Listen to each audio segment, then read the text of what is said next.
Connect FM Canada ਦੇ ਵਿੱਚ ਤੁਹਾਡਾ ਸਵਾਗਤ ਹੈ। ਮੈਂ ਮਨਪ੍ਰੀਤ ਰੰਧਾਵਾ। ਪੰਜਾਬ ਦੇ ਮੁੱਖ ਮੰਤਰੀ ਭਗਵੰਤ ਮਾਨ ਭੂ ਮਾਫੀਏ ਅੱਗੇ, ਲੈਂਡ ਮਾਫੀਏ ਅੱਗੇ, ਜਾਂ ਜਿਨ੍ਹਾਂ ਨੂੰ ਅਸੀਂ ਲੈਂਡ ਸ਼ਾਰਕਸ ਵੀ ਕਹਿੰਦੇ ਆ, ਉਹਨਾਂ ਅੱਗੇ ਬਿਲਕੁਲ ਬੇਵਸ ਹੋ ਗਏ ਲੱਗਦੇ ਨੇ। ਔਰ ਉਹਨਾਂ ਦੀ ਇਹ ਜਿਹੜੀ ਬੇਵਸੀ ਆ ਉਹ ਕਈ ਮਾਮਲਿਆਂ ਦੇ ਵਿੱਚ ਝਲਕਦੀ ਆ।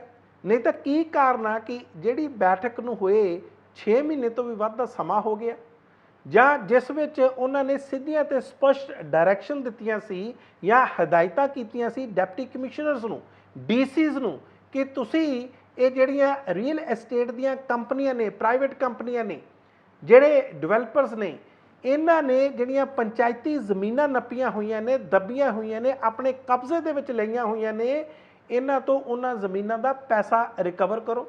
ਤੇ ਅੱਜ ਤੱਕ ਉਹ ਪੈਸਾ ਰਿਕਵਰ ਨਹੀਂ ਹੁੰਦਾ ਤੇ ਫਿਰ ਇਸ ਨੂੰ ਬੇਵਸੀ ਨਾ ਮੰਨੀਏ ਤਾਂ ਹੋਰ ਕੀ ਮੰਨੀਏ। ਇਹ ਸਾਰਾ ਮਾਜਰਾ ਹੈ ਕੀ ਆ, ਇਹ ਆਪਾਂ ਤਫਸੀਲ ਦੇ ਨਾਲ ਸਮਝਣ ਦੀ ਕੋਸ਼ਿਸ਼ ਕਰਾਂਗੇ। ਤੇ ਨਾਲ ਹੀ G20 ਦੀ ਸਮਿਟ ਹੋ ਰਹੀ ਆ, ਦਿੱਲੀ ਦੇ ਵਿੱਚ ਹੋ ਰਹੀ ਆ, ਔਰ ਭਾਰਤ ਇਸ ਦੀ ਮੇਜ਼ਬਾਨੀ ਕਰ ਰਿਹਾ। ਪਰ ਇਸ ਦੌਰਾਨ ਦਿੱਲੀ ਦੇ ਵਿੱਚ ਗਰੀਬ ਲੋਕਾਂ ਨੂੰ, ਖਾਸ ਤੌਰ 'ਤੇ ਜਿਹੜੇ ਝੁੱਗੀ ਝੌਂਪੜੀਆਂ 'ਚ ਰਹਿੰਦੇ ਨੇ, ਉਹਨਾਂ ਨੂੰ ਲਗਾਤਾਰ ਲੁਕਾਉਣ ਦੀ ਕੋਸ਼ਿਸ਼ ਹੋ ਰਹੀ ਹੈ। ਲੁਕੋਇਆ ਇਸ ਕਰਕੇ ਜਾ ਰਿਹਾ ਤਾਂ ਕਿ ਦੁਨੀਆ ਭਰ ਦੇ ਜਿਹੜੇ ਵੱਡੇ ਲੀਡਰਸ ਨੇ ਉਹਨਾਂ ਮੁਲਕਾਂ ਤੋਂ ਆ ਰਹੇ ਆ, ਉਹਨਾਂ ਨੂੰ ਸਾਡੀ ਕਿਤੇ ਗੁਰਬਤ ਦਾ ਜਾਂ ਸਾਡੀ ਗਰੀਬੀ ਦਾ ਨਾ ਕਿਤੇ ਪਤਾ ਲੱਗ ਜੇ ਕਿ ਇਸ ਤਰ੍ਹਾਂ ਭਾਰਤ ਇਹਨਾਂ ਗਰੀਬਾਂ ਨੂੰ ਲੁਕੋ ਕੇ ਆਪਣੀ ਗਰੀਬੀ ਲੁਕੋ ਲੂਗਾ। ਪਿਛਲੇ ਸਾਲ ਸਨ 2022 ਦੇ ਵਿੱਚ ਦਸੰਬਰ ਦੇ ਮਹੀਨੇ ਦੇ ਦੌਰਾਨ ਇੱਕ ਰਿਪੋਰਟ ਆਉਂਦੀ ਆ, ਔਰ ਇਹ ਰਿਪੋਰਟ ਮੀਡੀਆ ਦੇ ਵਿੱਚ ਵੀ ਛਾਇਆ ਹੁੰਦੀ ਆ। ਇਸ ਰਿਪੋਰਟ ਦੇ ਵਿੱਚ ਬੜਾ ਸਪਸ਼ਟ ਕਿਹਾ ਜਾਂਦਾ ਕਿ ਕਿਸ ਤਰ੍ਹਾਂ ਕੁਝ ਰੀਅਲ ਐਸਟੇਟ ਦੀਆਂ ਕੰਪਨੀਆਂ ਜਿਹੜੀਆਂ ਜ਼ਮੀਨਾਂ ਲੈ ਕੇ ਉਹਨੂੰ ਡਿਵੈਲਪ ਕਰਦੀਆਂ ਨੇ, ਇਹਨਾਂ ਨੂੰ ਡਿਵੈਲਪਰਸ ਵੀ ਕਹਿੰਦੇ ਆ, ਇਹਨਾਂ ਨੇ ਪੰਚਾਇਤੀ ਜ਼ਮੀਨਾਂ 'ਤੇ ਕਬਜ਼ਾ ਕੀਤਾ ਹੋਇਆ। ਸਰਕਾਰੀ ਜ਼ਮੀਨਾਂ ਨੇ, ਪੰਚਾਇਤੀ ਜ਼ਮੀਨਾਂ ਨੇ, ਔਰ ਇਹਦਾ ਕੋਈ ਪੈਸਾ ਵੀ ਨਹੀਂ ਦਿੱਤਾ, ਗੈਰ ਕਾਨੂੰਨੀ ਢੰਗ ਦੇ ਨਾਲ ਕਬਜ਼ਾ ਕੀਤਾ ਹੋਇਆ। ਇਹ ਜਿੱਦਾਂ ਹੀ ਇਹ ਰਿਪੋਰਟ ਆਉਂਦੀ ਆ ਤੇ ਇਹੀ ਜਿਹੜੀ ਇਨਫੋਰਮੇਸ਼ਨ ਆ, ਸੂਚਨਾ, ਉਹ ਪੰਜਾਬ ਦੇ ਮੁੱਖ ਮੰਤਰੀ ਭਗਵੰਤ ਮਾਨ ਕੋਲੇ ਵੀ ਪਹੁੰਚਦੀ ਆ। ਪੰਜਾਬ ਦੇ ਮੁੱਖ ਮੰਤਰੀ ਭਗਵੰਤ ਮਾਨ ਬੈਠਕ ਸੱਦ ਲੈਂਦੇ ਨੇ ਸਾਰੇ ਅਫਸਰਾਂ ਦੀ, ਤੇ ਸਾਰੇ ਡਿਪਟੀ ਕਮਿਸ਼ਨਰਸ ਨੂੰ ਹਦਾਇਤ ਕਰਦੇ ਨੇ ਕਿ ਇਹਨਾਂ ਕੰਪਨੀਆਂ ਤੋਂ, ਇਹਨਾਂ ਰੀਅਲ ਐਸਟੇਟ ਦੀਆਂ ਕੰਪਨੀਆਂ ਤੋਂ ਜਿਨ੍ਹਾਂ ਨੇ ਕਬਜ਼ੇ ਕੀਤੇ ਹੋਏ ਨੇ, ਪਹਿਲਾਂ ਤਾਂ ਇੱਕ ਕਮੇਟੀ ਬਣਾ ਕੇ ਉਹਨਾਂ ਦੇ ਰੇਟ ਫਿਕਸ ਕਰੋ ਤੇ ਫਿਰ ਇਹਨਾਂ ਤੋਂ ਪੈਸਾ ਰਿਕਵਰ ਕਰੋ, ਯਾਨੀ ਕਿ ਉਗਰਾਹੀ ਕਰੋ। ਕਿਉਂਕਿ 15 ਸਾਲਾਂ ਤੋਂ ਵੀ ਵੱਧ, ਬਲਕਿ 16-17 ਸਾਲ ਹੋ ਗਏ ਆ ਜਦੋਂ ਇਹ ਜ਼ਮੀਨਾਂ ਇਹਨਾਂ ਦੇ ਕਬਜ਼ੇ ਦੇ ਵਿੱਚ ਆ। ਇਕੱਲੇ ਮੋਹਾਲੀ ਦੇ ਵਿੱਚ ਹੀ, ਮੋਹਾਲੀ ਦੇ ਵਿੱਚ 80 ਏਕੜ ਦੇ ਜ਼ਮੀਨ ਜਿਹੜੀ ਆਇਡੈਂਟੀਫਾਈ ਕੀਤੀ ਗਈ ਹੈ, ਮੁੱਢਲੀ ਰਿਪੋਰਟ ਦੇ ਵਿੱਚ ਆਈ ਆ, 80 ਏਕੜ ਪੰਚਾਇਤੀ ਜ਼ਮੀਨ ਇਹਨਾਂ ਕੰਪਨੀਆਂ ਕੋਲੇ ਆ। ਔਰ ਇਸ ਦੀ ਕੀਮਤ ਜਿਹੜੀ ਸ਼ੁਰੂ ਦੇ ਵਿੱਚ ਇੱਕ ਤਰ੍ਹਾਂ ਦੀ ਇਹਦੀ ਅਸੈਸਮੈਂਟ ਹੋਈ ਸੀ ਜਾਂ ਲਾਈ ਗਈ ਸੀ, ਉਹ 500 ਕਰੋੜ ਰੁਪਏ ਦੀ ਬਣਦੀ ਸੀ। ਇਸ ਨੂੰ ਦੇਖਦੇ ਹੋਏ ਪੰਜਾਬ ਦੇ ਮੁੱਖ ਮੰਤਰੀ ਨੇ ਮੋਹਾਲੀ ਦੇ ਡੀਸੀ ਨੂੰ, ਇਸੇ ਤਰ੍ਹਾਂ ਪਟਿਆਲੇ ਦੇ ਡੀਸੀ ਨੂੰ, ਲੁਧਿਆਣੇ, ਅੰਮ੍ਰਿਤਸਰ ਤੇ ਬਠਿੰਡਾ ਦੇ ਇਹਨਾਂ ਸਾਰੇ ਡਿਪਟੀ ਕਮਿਸ਼ਨਰਸ ਨੂੰ ਹਦਾਇਤ ਕੀਤੀ ਕਿ ਤੁਸੀਂ ਇਹ ਸਾਰਾ ਪੈਸਾ ਰਿਕਵਰ ਕਰੋ। ਪਰ ਤੁਸੀਂ ਦੇਖੋ ਇਹ ਸਾਰੇ ਦੇ ਸਾਰੇ ਡੀਸੀ ਅੱਜ ਤੱਕ ਵੀ ਸੁੱਤੇ ਪਏ ਆ। 9 ਮਹੀਨੇ ਇਸ ਘਟਨਾ ਨੂੰ ਵਾਪਰੇ ਨੂੰ ਹੋ ਗਏ ਜਦੋਂ ਤੋਂ ਇਹ ਮਾਮਲਾ ਲੋਕਾਂ ਸਾਹਮਣੇ ਜਾਂ ਜਨਤਕ ਹੋਇਆ ਜਾਂ ਲੋਕਾਂ ਸਾਹਮਣੇ ਆਇਆ, ਤੇ 6 ਮਹੀਨੇ ਤੋਂ ਵੀ ਵੱਧ ਉਸ ਬੈਠਕ ਨੂੰ ਹੋ ਗਏ ਆ। ਇਹਨਾਂ ਨੇ ਪੰਜਾਬ ਦੇ ਮੁੱਖ ਮੰਤਰੀ ਦੀਆਂ ਹਦਾਇਤਾਂ ਦਾ ਬਿਲਕੁਲ ਪਾਲਣ ਨਹੀਂ ਕੀਤਾ, ਬਲਕਿ ਡੱਕਾ ਨਹੀਂ ਤੋੜਿਆ। ਇਹ ਮੈਂ ਤੁਹਾਨੂੰ ਅੱਗੇ ਦੱਸਦਾ। ਔਰ ਇਸ ਦੌਰਾਨ ਜਿਹੜੇ ਵੱਖਰੇ ਵੱਖਰੇ ਸਮੇਂ ਤੇ ਮੰਤਰੀ ਵੀ ਰਹੇ ਆ, ਚਾਹੇ ਕੁਲਦੀਪ ਸਿੰਘ ਧਾਲੀਵਾਲ ਹੋਣ, ਜਿਹੜੇ ਪੇਂਡੂ ਵਿਕਾਸ ਤੇ ਪੰਚਾਇਤ ਮਹਿਕਮੇ ਦੇ ਮੰਤਰੀ ਰਹੇ ਆ, ਤੇ ਉਸ ਤੋਂ ਬਾਅਦ 4 ਮਹੀਨੇ ਲਾਲਜੀਤ ਸਿੰਘ ਭੁੱਲਰ ਨੂੰ ਵੀ ਹੋ ਗਏ ਆ। ਇਸੇ ਦੌਰਾਨ ਤੁਹਾਨੂੰ ਯਾਦ ਹੋਣਾ DK ਤਿਵਾੜੀ, ਧਰਿੰਦਰ ਕੁਮਾਰ ਤਿਵਾੜੀ ਜਾਂ ਗੁਰਪ੍ਰੀਤ ਸਿੰਘ ਖਹਿਰਾ ਇੱਕ ਪ੍ਰਿੰਸੀਪਲ ਸੈਕਟਰੀ ਸੀ ਜਾਂ ਫਾਈਨੈਂਸ਼ੀਅਲ ਕਮਿਸ਼ਨਰ ਸੀ, ਤੇ ਦੂਸਰੇ ਇਸ ਮਹਿਕਮੇ ਦੇ ਡਾਇਰੈਕਟਰ ਸੀ। ਹੁਣ ਤਾਂ ਇਹਨਾਂ ਨੂੰ ਸਸਪੈਂਡ ਕਰਤਾ ਕਿ ਇਹਨਾਂ ਨੇ ਚੋਣਾਂ ਬਾਰੇ ਸਰਕਾਰ ਨੂੰ ਸਹੀ ਰਾਏ ਨਹੀਂ ਦਿੱਤੀ। ਪਰ ਜਿਹੜੀਆਂ ਜ਼ਮੀਨਾਂ ਲੈਣੀਆਂ ਸੀ, ਜਿਹੜੀਆਂ ਜ਼ਮੀਨਾਂ ਤੋਂ ਕਬਜ਼ੇ ਹਟਾ ਕੇ ਜਾਂ ਕਬਜ਼ੇ ਨਾ ਵੀ ਹਟਾਉਂਦੇ, ਜਿਹੜੇ ਪੈਸੇ ਰਿਕਵਰ ਕਰਨੇ ਸੀ ਇਹਨਾਂ ਕੰਪਨੀਆਂ ਤੋਂ, ਉਹ ਕਿਉਂ ਨਹੀਂ ਕੀਤੇ ਗਏ। ਖੈਰ, ਲਾਲਜੀਤ ਸਿੰਘ ਭੁੱਲਰ ਦੀ ਮੈਂ ਤੁਹਾਨੂੰ ਦੱਸ ਹੀ ਦਿੱਤਾ ਕਿ ਕਿਸ ਤਰ੍ਹਾਂ ਇਹਨਾਂ ਨੇ ਵੀ ਨਹੀਂ ਕੁਝ ਕੀਤਾ। ਭਗਵੰਤ ਮਾਨ ਨੇ ਜਿਹੜੀ 6 ਮਹੀਨੇ ਪਹਿਲਾਂ ਬੈਠਕ ਸੱਦੀ ਸੀ, ਉਹਦੇ ਵਿੱਚ financial commissioner, rural development and panchayat ਮਹਿਕਮੇ ਦੇ, ਡਿਪਾਰਟਮੈਂਟ ਦੇ उस वक्त के जिहड़े फाइनैंशियल कमिश्नर सी के शिवा प्रसाद, उन्होंने भी भाग लिया सी।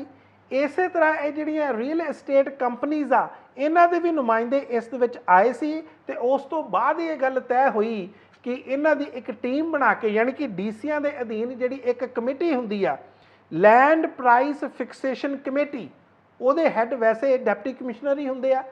ਇਹ ਕਮੇਟੀਆਂ ਜਲਦੀ ਤੋਂ ਜਲਦੀ ਇਹਨਾਂ ਜ਼ਮੀਨਾਂ ਦੇ ਜਿਹੜੀਆਂ ਕਬਜ਼ਾਈਆਂ ਹੋਈਆਂ ਨੇ ਉਹਨਾਂ ਦੇ ਰੇਟ ਫਿਕਸ ਕਰ ਦੇਣ ਤਾਂ ਕਿ ਇਹਨਾਂ ਕੰਪਨੀਆਂ ਤੋਂ ਪੈਸਾ ਰਿਕਵਰ ਕੀਤਾ ਜਾ ਸਕੇ। ਲੇਕਿਨ ਤੁਸੀਂ ਦੇਖੋ, ਜਿਸ ਤਰ੍ਹਾਂ ਮੈਂ ਤੁਹਾਨੂੰ ਬਾਰ-ਬਾਰ ਦੱਸ ਰਿਹਾ, ਅੱਜ ਤੱਕ ਇਸ ਪੈਸੇ ਨੂੰ ਰਿਕਵਰ ਨਹੀਂ ਕੀਤਾ ਗਿਆ।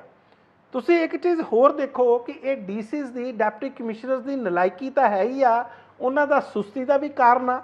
और ये किहड़े ने मैं तुहानूं जरूर दसूँगा।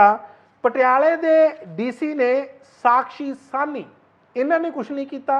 मोहाली दे डीसी ने आशिका जैन, कुछ नहीं किया, कोई रिपोर्ट नहीं भेजी। लुधियाने दे डीसी ने सुरभि मलिक, कदों तो ये लगे हुए ने कि इन्हां ने रिपोर्ट क्यों नहीं तैयार की। इस तरह अमृतसर दे डीसी ने अमित तलवार, इस तरह बठिंडा के डीसी ने शौकत अहमद पैरे, सारे के सारे डिप्टी कमिश्नर लगे ने। और तुहानूं पता कितनी होड़ लगी हुंदी है इन्हां IAS ऑफिसर्स दे विच कि असीं डीसी लग जाइए। खास तौर पर अपने मुढ़ले समय के दौरान जदों इन्हां दा करियर शुरू हुंदा, पहलां तां खैर ये ADC लगदे आ ते जदों लग जांदे ने ते फिर एक काम तो किद्दां कतराउण लग जांदे ने कि असीं समझ गए कि ये जाण बुझ के सारा कुछ नहीं किया जा रहा। अगे आने वैसे मैं तुहानूं ये भी दसदा कि पिछले काफ़ी समय तो लगभग 1.5 महीना हो गया CM दे, पंजाब दे मुख्यमंत्री दे प्रिंसीपल सैकटरी नहीं है कोई। जदों तो वेणु प्रसाद रिटायर हुए ने 31 जुलाई नूं, उस तो बाद उन्हां दे कोई प्रिंसीपल सैकटरी नहीं है जिन्हां ने उन्हां नूं सलाह देनी हुंदी है। पब्लिक तो की फीलिंग आ रही है, फीड की आ रही है, या पब्लिक की इस टाइम की राय है या मूड उन्हां ने दसना हुंदा। और पता ये लगा कि आपस के विच ब्यूरोक्रेट्स दे विच होड़ लगी हुई है। अजॉय कुमार सिन्हा जिहड़े प्रिंसीपल सैकटरी ने इस वक्त फाइनैंस डिपार्टमेंट ते इस तरह कैप सिन्हा ये फाइनैंशियल कमिश्नर ने, रेवन्यू महकमे के FCR ने, इन्हां दे दोनों दे विचों किसी ने लगना सी पर लगन नहीं दिता जा रहा। हुण कौन इन्हां दा राह रोक रहा? कोई लोग कहते हैं जिहड़े पंजाब के चीफ सैकटरी ने अनुराग वर्मा, खैर इन्हों भी लगभग हुण 2.25 महीने हो गए, कहते शायद ये चाहते ही नहीं क्योंकि ये आप ही अपने पंजाब के मुख्यमंत्री के नेड़े रहना चाहते आ ते नहीं चाहते क्योंकि विच कोई इस तरह का व्यक्ति आए जो इन्हां ते पंजाब के मुख्यमंत्री के विच किसी तरह का कोई दीवार बने या वो जिहड़ी कम्यूनीकेशन आ इन्हां दी डायरैक्ट हुंदी रहे। वैसे इस गल दे विच कितनी की सच्चाई है ये तो यही दस सकते, पर इस तरह दी गल्लां बहुत चल रही ने। खैर वापस आने आ, ये जिहड़ियां कंपनीज़ ने, ये कंपनीज़ मैं थोड़ा जिहा ये भी दसदा, 20 कंपनियां उन्हां दे कुछ नाम भी तुहानूं दस दिना। TDI एक वड्डी कंपनी है रियल एस्टेट की, इस तरह प्रीत लैंड प्राइवेट लिमिटेड, इस तरह वेव एस्टेट, इस तरह जनता लैंड प्रमोटर्स JLPL कह देंगे उन्होंने। और ये JLPL कुलवंत सिंह दे जिहड़े आम आदमी पार्टी के मोहाली तो MLA ने। थोड़ी जी गल मैं इन्हां बारे भी दस दिना। जदों ये मामला उठिया सी उन्हां दिनां दे विच ते कुलवंत सिंह ने यह गल जरूर कही सी, कहंदे जी असीं तां पैसे देण नूं तैयार आ पर अधिकारी है जिहड़े साडे तो पैसे लैण तां सही। असीं तां खुद चाहुंदे आ कि एक वारी जे साडे तो पैसे लै लए जाण ते जिहड़ियां ज़मीनां साडे कोल ने, हजे तक कहंदे असीं इन्हां नूं डिवेलप नहीं कीता पर घट्टो घट असीं इन्हां नूं डिवेलप कर सकीए। पर हुण पता ये भी लगा कि जिहड़ियां ये कंपनियां ने यही कहते डीसीज नूं कहंदे कि तुसी प्राइस फिक्स ही ना करो, ना तुसी प्राइस फिक्स करोगे ना रेट फिक्स करोगे ना साडियां रिकवरियां होणगियां। ये नैक्सस जिहड़ा चल रहा कि पंजाब के मुख्यमंत्री भगवंत मान इस नूं समझदे ने। अगे आ जाओ, इस तरह आंसल API ये भी एक रियल एस्टेट कंपनी आ, इस तरह मनोर कंस्ट्रक्शनस कंपनी आ, फिर ओमैक्स चंडीगढ़ एक्सटेंशन डिवेलपर्स ये भी कंपनी है, प्यूमा रियल्टर्स प्राइवेट लिमिटेड, इस तरह आंसल हाउसिंग एंड कंस्ट्रक्शन, ये सारिया कंपनियां ने, होर भी बहुत सारिया कंपनियां इन्हां ने सारे कब्जे किए हुए हैं। और तुहानूं एक चीज़ होर भी सुन के होर हैरानी होगी जो मैं कहना पंजाब के मुख्यमंत्री बेबस क्यों होए पे आ। कुलदीप सिंह धालीवाल जिन्हां दिनां दे विच इस महकमे दे यानी कि पेंडू विकास ते पंचायत महकमे दे मंत्री हुंदे सी, जदों ये मामला आया दिसंबर दे विच पिछले साल ਤੇ ਜਨਵਰੀ ਦੇ ਮਹੀਨੇ ਇਸੇ ਸਾਲ ਇਹਨਾਂ ਨੇ 2 ਟੀਮਾਂ ਬਣਾ ਲਈਆਂ। ਇਹਨਾਂ ਨੂੰ ਲੱਗਿਆ ਕਿ ਕਾਰਵਾਈ ਹੋਣੀ ਚਾਹੀਦੀ ਆ। ਇੱਕ ਇਸੇ ਮਹਿਕਮੇ ਦੇ ਜੁਆਇੰਟ ਡਾਇਰੈਕਟਰ ਤੇ ਇੱਕ ਡਿਪਟੀ ਡਾਇਰੈਕਟਰ, ਇੱਕ ਡੀਡੀਪੀਓ ਤੇ ਇੱਕ ਬੀਡੀਪੀਓ, ਇਹਨਾਂ ਦੀ ਟੀਮ ਬਣ ਗਈ ਕਿ ਚਲੋ ਜਿਹੜੇ ਕਬਜ਼ੇ ਕੀਤੇ ਹੋਏ ਆ ਉਹਨਾਂ ਕਬਜ਼ਿਆਂ ਨੂੰ ਛੁਡਾਈਏ ਤੇ ਇਹਨਾਂ ਤੋਂ ਰਿਕਵਰੀ ਕਰੀਏ। ਤੁਹਾਨੂੰ ਜਾਣ ਕੇ ਹੈਰਾਨੀ ਹੋਊਗੀ ਕਿ ਐਨ ਮੌਕੇ ਤੇ, ਜਿਹਨੂੰ ਅਸੀਂ ਅੰਗਰੇਜ਼ੀ 'ਚ ਕਹਿੰਦੇ ਆ ਐਟ ਦੀ 11th ਆਵਰ, ਬਿਲਕੁਲ ਐਨ ਮੌਕੇ 'ਤੇ ਕੋਈ ਫੋਨ ਆ ਗਿਆ ਤੇ ਕੁਲਦੀਪ ਸਿੰਘ ਧਾਲੀਵਾਲ ਨੂੰ ਇਹ ਸਾਰੀ ਦੀ ਸਾਰੀ ਐਕਸਰਸਾਈਜ਼ ਜਾਂ ਜਿਹੜਾ ਇਹਨਾਂ ਨੇ ਆਪਰੇਸ਼ਨ ਕਰਨਾ ਸੀ ਉਹ ਸਾਰਾ ਸਥਗਿਤ ਕਰਨਾ ਪਿਆ। ਤੇ ਜਦੋਂ ਪੱਤਰਕਾਰਾਂ ਨੇ ਪੁੱਛਿਆ ਜੀ ਕੀ ਹੋਇਆ, ਕਹਿੰਦੇ ਕੋਈ ਗੱਲ ਨਹੀਂ, ਥੋੜੇ ਹਫ਼ਤਿਆਂ ਬਾਅਦ ਕਰਾਂਗੇ। ਅੱਜ ਤੱਕ ਨਹੀਂ ਹੋਇਆ। ਕੁਲਦੀਪ ਸਿੰਘ ਧਾਲੀਵਾਲ ਵੀ ਚਲੇ ਗਏ, ਉਸ ਤੋਂ ਬਾਅਦ ਲਾਲਜੀਤ ਸਿੰਘ ਭੁੱਲਰ ਨੂੰ ਆਇਆ ਨੂੰ ਵੀ 4 ਮਹੀਨੇ ਹੋ ਗਏ, ਕੁਝ ਨਹੀਂ ਹੋਇਆ। ਤੇ ਇਸੇ ਤਰ੍ਹਾਂ ਤੁਸੀਂ ਦੇਖੋ ਅੱਗੇ ਆਉਂਦੇ, ਇਹ ਕੋਈ ਪਹਿਲਾ ਮਾਮਲਾ ਤਾਂ ਹੈ ਨਹੀਂ। ਕਿਉਂ ਅਸੀਂ ਕਹਿੰਦੇ ਆ ਕਿ ਬਾਰ-ਬਾਰ ਇਹ ਬੇਵਸ ਹੋ ਜਾਂਦੇ ਨੇ? ਸਭ ਤੋਂ ਪਹਿਲਾਂ ਇਸ ਸਰਕਾਰ ਲਈ ਇੱਕ ਲਿਟਮਸ ਟੈਸਟ ਸੀ, ਜਿਹੜਾ ਇਹਨਾਂ ਲਈ ਇੱਕ ਬਹੁਤ ਵੱਡਾ ਚੈਲੰਜ ਸੀ। ਔਰ ਇਸ ਚੈਲੰਜ ਨੂੰ ਜਿਹੜਾ ਪਾਰ ਕਰਨਾ ਸੀ, ਇੱਕ ਤਰ੍ਹਾਂ ਦਾ ਇਹਨਾਂ ਦੀ ਸਾਰੀ ਦੀ ਸਾਰਾ ਜਿਹੜਾ ਅਕਸ ਸੀ ਉਸ ਤੇ ਖੜਾ ਸੀ। ਉਹ ਮੈਂ ਗੱਲ ਕਰ ਰਿਹਾ ਭਗਤੂਪੁਰੇ ਦੀ ਉਸ ਜ਼ਮੀਨ ਦਾ, ਐਲਫਾ ਇੰਟਰਨੈਸ਼ਨਲ ਸਿਟੀ ਕਾਲੋਨੀ। ਤੇ ਸ਼ੁਰੂ ਦੇ ਵਿੱਚ ਤੁਹਾਨੂੰ ਯਾਦ ਹੋਣਾ ਕੁਲਦੀਪ ਸਿੰਘ ਧਾਲੀਵਾਲ ਕਿੱਦਾਂ ਪ੍ਰੈਸ ਕਾਨਫਰੰਸ ਕਰਕੇ ਕਹਿੰਦੇ ਸੀ ਕਿ ਅਸੀਂ ਤਾਂ ਉਹਨਾਂ ਦੇ ਖਿਲਾਫ, ਜਿਨ੍ਹਾਂ ਨੇ ਇਹ ਜ਼ਮੀਨ ਬੜੇ ਕੌਡੀਆਂ ਦੇ ਭਾਅ ਤੇ ਲੈ ਲਈ ਆ, ਅਸੀਂ ਉਹਨਾਂ ਦੇ ਖਿਲਾਫ ਐਕਸ਼ਨ ਲਵਾਂਗੇ। ਔਰ ਇੱਕ ਰਿਪੋਰਟ ਵੀ ਆਈ, ਇਹਦੀ ਇਨਕੁਆਇਰੀ ਕੀਤੀ ਗਈ।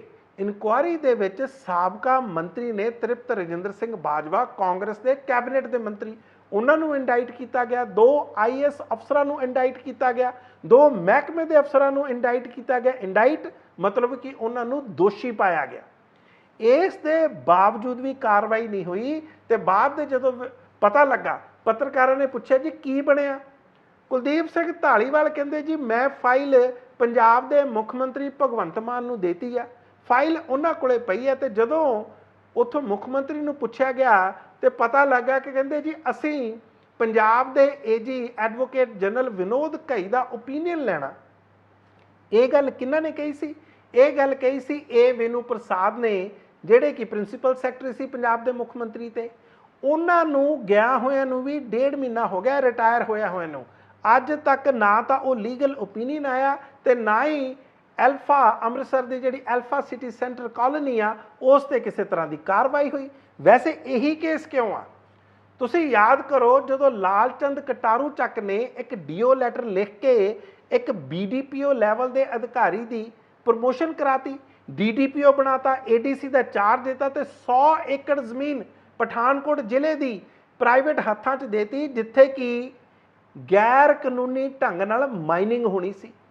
ਇੱਥੋਂ ਤੱਕ ਹਾਲਾਤ ਨੇ। ਪਰ ਇਸੇ ਕਰਕੇ ਤਾਂ ਮੈਂ ਕਹਿੰਦਾ ਕਿ ਕਿਸ ਤਰ੍ਹਾਂ ਪੰਜਾਬ ਦੇ ਮੁੱਖ ਮੰਤਰੀ ਬੇਵਸ ਹੋਏ ਪਏ ਨੇ, ਕਿਸੇ ਤਰ੍ਹਾਂ ਦੀ ਇਹਨਾਂ ਦੀ ਕਾਰਵਾਈ ਨਹੀਂ ਹੁੰਦੀ। ਘੱਟੋ ਘੱਟ ਆਪਣੇ ਚੀਫ ਸੈਕਟਰੀ ਨੂੰ ਕਹਿਣ ਕਿ ਇਹਨਾਂ DCs ਦੀ ਜਵਾਬ ਤਲਬੀ ਕਰੋ।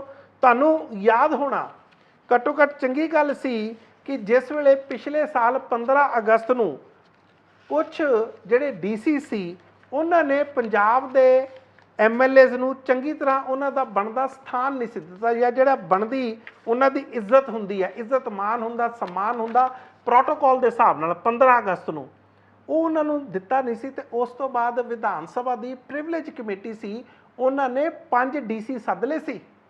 ਔਰ ਇਹ ਗੱਲ ਨਵੰਬਰ ਸਨ 2022 ਦੀ ਆ, ਜਦੋਂ MLA ਕੁਲਵੰਤ ਸਿੰਘ ਪੰਡੋਰੀ ਉਹਨਾਂ ਦੀ ਅਗਵਾਈ ਦੇ ਵਿੱਚ ਇਹ ਪ੍ਰਿਵਿਲੇਜ ਕਮੇਟੀ ਵਿਧਾਨ ਸਭਾ ਦੀ ਬਣੀ ਸੀ।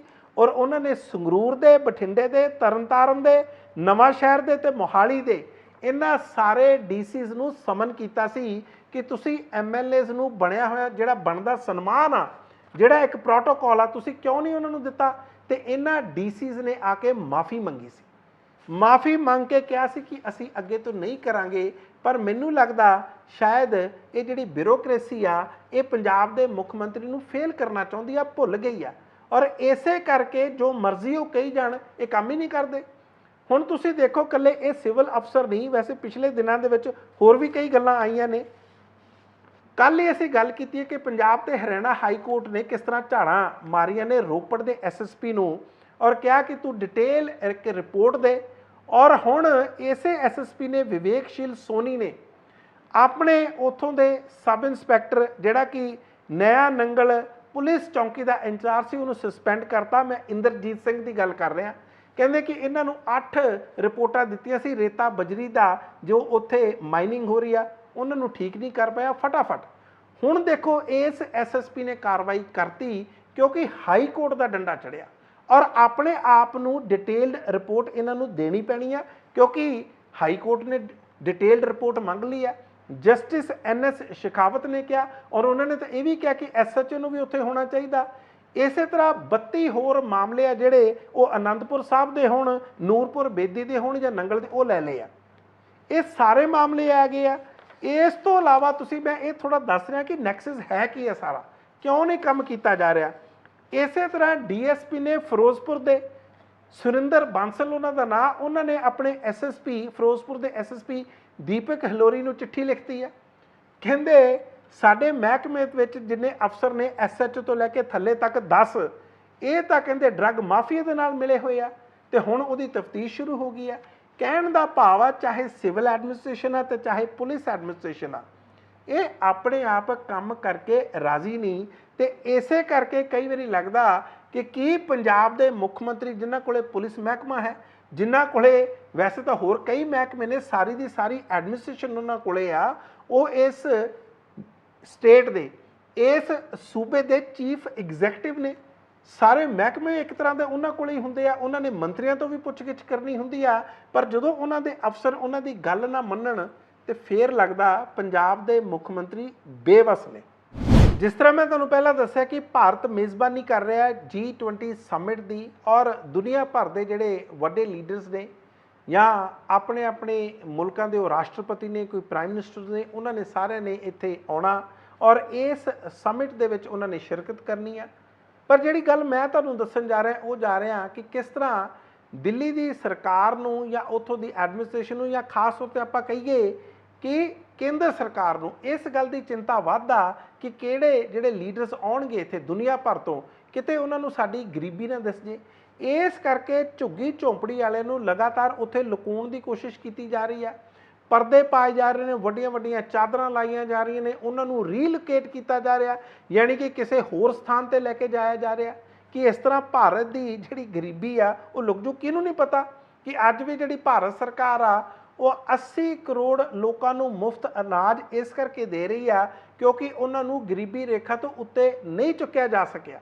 इस काम दे विच किते ना किते भारत की सरकार कामयाब नहीं हुई। और मैनू फिर याद ये भी आ जाता सन 2020 दे विच जदों फरवरी के महीने विच अमरीका के राष्ट्रपति सी डोनाल्ड ट्रंप, वो भी इत्थे आए सी ते उन्होंने लैके भारत के प्रधानमंत्री नरेंद्र मोदी गुजरात गए सी और गुजरात के स्टेडियम लैके गए सी। स्टेडियम उन्होंने खचा खच भरिया होया सी, तुहानूं याद होना, ताकि डोनाल्ड ट्रंप का स्वागत किया जा रहे।